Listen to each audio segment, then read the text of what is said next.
Hey guys, NEET 2026 जो है वो काफ़ी करीब आ चुकी है। लगभग लेस देन जो है वो 95 डेज जो है वो बचे हैं। एंड अब this is the high time कि तुम जो है अपना प्रिपरेशन एक नेक्स्ट लेवल पे लेके जाओ।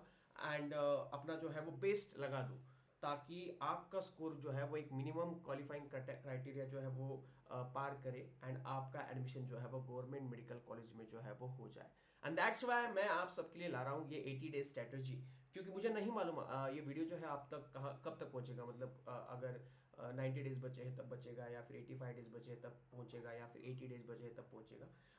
तो इसीलिए मैं एक 80 डेज प्लानर आपको दे रहा हूँ, जिसमें मैं आपको पूरा बताऊंगा कि आपको day wise, day 1, day 2, day 3 कैसा प्रिपेयर करना है, रिवीजन कैसा करना है, कितने एमसीक्यू सॉल्व करने हैं, कैसे मॉक टेस्ट देना है। ये सब कुछ मैं जो हूँ आपको बना के यहाँ पे देने वाला हूँ।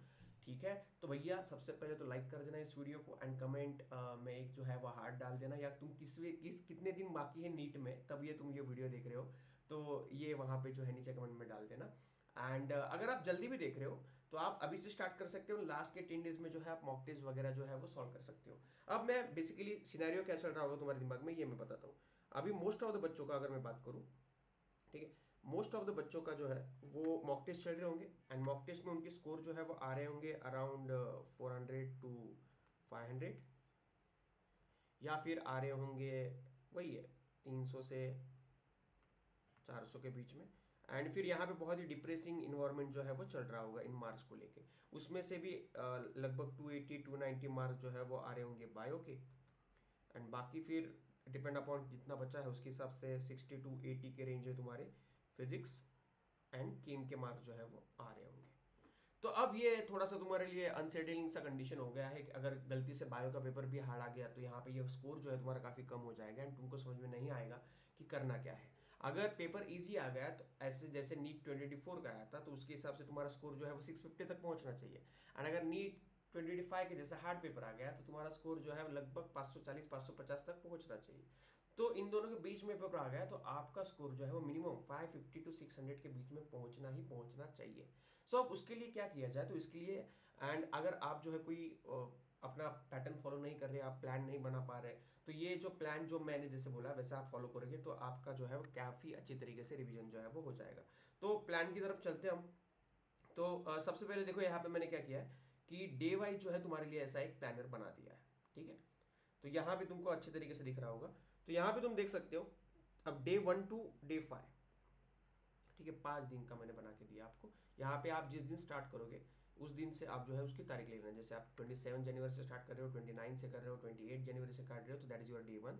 एंड फिर 28 से 4 फरवरी तक ये तुम्हारा पहला वीक होगा, जिसमें तुम फिजिक्स का करोगे, units, motion, motion in straight line and plane, ये फिजिक्स का करोगे। And mole concept, atomic structure, periodic table, ये केमिस्ट्री के चैप्टर्स करोगे। Cell unit of life, cell cycle and living world, ये बायो के चैप्टर्स करोगे।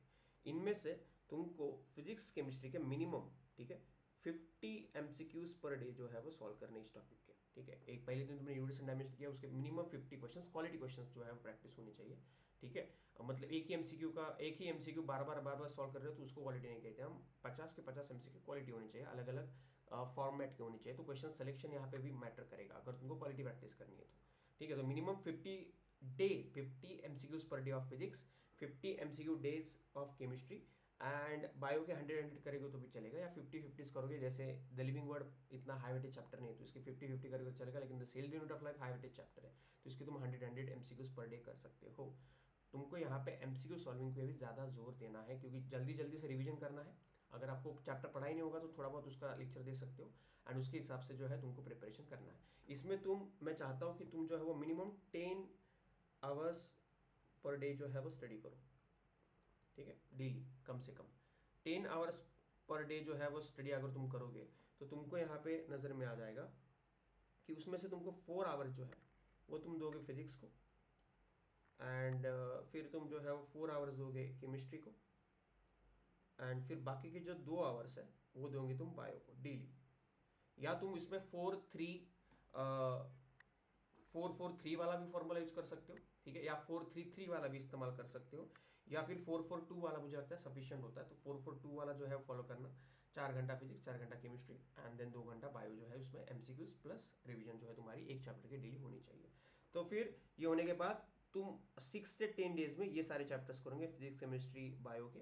एंड 11 to 15 डेज में ये चैप्टर करोगे, 16 to 20 में ये चैप्टर्स करोगे, 21 to 25 में ये चैप्टर करोगे। अब इतना होने के बाद 25 डेज होने के बाद, ठीक है, अब तुमको जो है वो क्या करना है, यहाँ पे पार्ट 1 एंड पार्ट 2 का पूरा टेस्ट देना है। मतलब 1 to 25 डेज में तुमने जो भी पढ़ा है उस सब का तुमको कंबाइंड टेस्ट जो है वो ढूंढ के देना है, या आप जो है वो किसी भी माध्यम से ले सकते हो, आपके पास पेपर अवेलेबल है या टेस्ट सीरीज अवेलेबल है तो, ठीक है।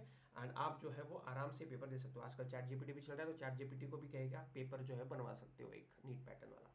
सो एंड फिर आपको खुद को एनालाइज करना है कि इसमें से आपने कितना फॉलो किया, कितना नहीं किया, किस तरीके से बचा है, किस तरीके से नहीं बचा है।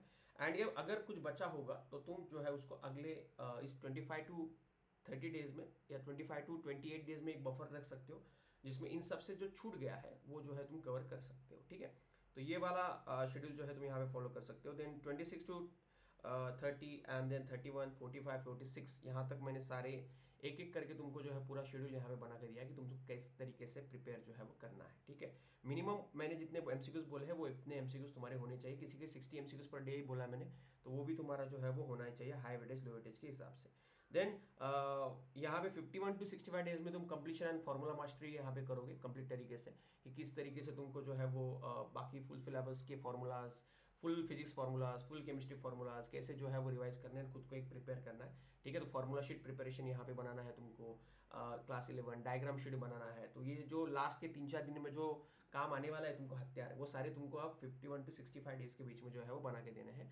एंड इसमें डेली या 2 दिन के आड़ में तुमको एक फुल मॉक टेस्ट जो है वो देना है, ठीक है। कुछ भी करके 2 दिन में एक बार जो है तुमको फुल सिलेबस मॉक टेस्ट देना है, जो गलतियां हो रही है उसको रिव्यू करना है और उसके हिसाब से फिर से रिवीजन करना है, ठीक है। तो ये प्लान तुम्हारा मिनिमम होना ही चाहिए।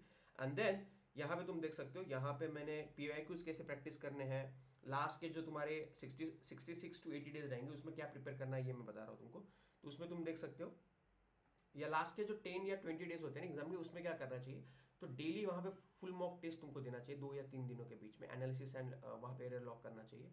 देन पीवाईक्यू पेपर्स तुम लास्ट के 5 ईयर्स के कर सकते हो, ठीक है। मिनिमम 2020 से लेके 2025 तक के सारे पेपर जो है रिवाइज कर लो, एनसीईआरटी रीडिंग उसके वाइज कर लो, फिर से मॉक टेस्ट सॉल्व करो एंड पीवाईक्यू पेपर जो है वो फिर से सॉल्व करो। तो लास्ट के 10-15 दिन तुमको यही करना है, सारे पीवाईक्यू सॉल्व करना है। तो मोस्टली मैं बच्चों को बोलता हूँ लास्ट के 10 ईयर्स के सॉल्व करो फिर से पीवाईक्यू पेपर्स, बट तुमने जो है लास्ट के 5 ईयर्स के भी करेगा, उसके हिसाब से तुमने जो जो वीक लग रहा है वो रिवाइज करो और फिर से सॉल्व करो, रिवाइज कर रहा है फिर से सॉल्व करो। तो वो चलता रहना चाहिए, revision plus test, revision plus test का सिलसिला जो है वो रुकना नहीं चाहिए।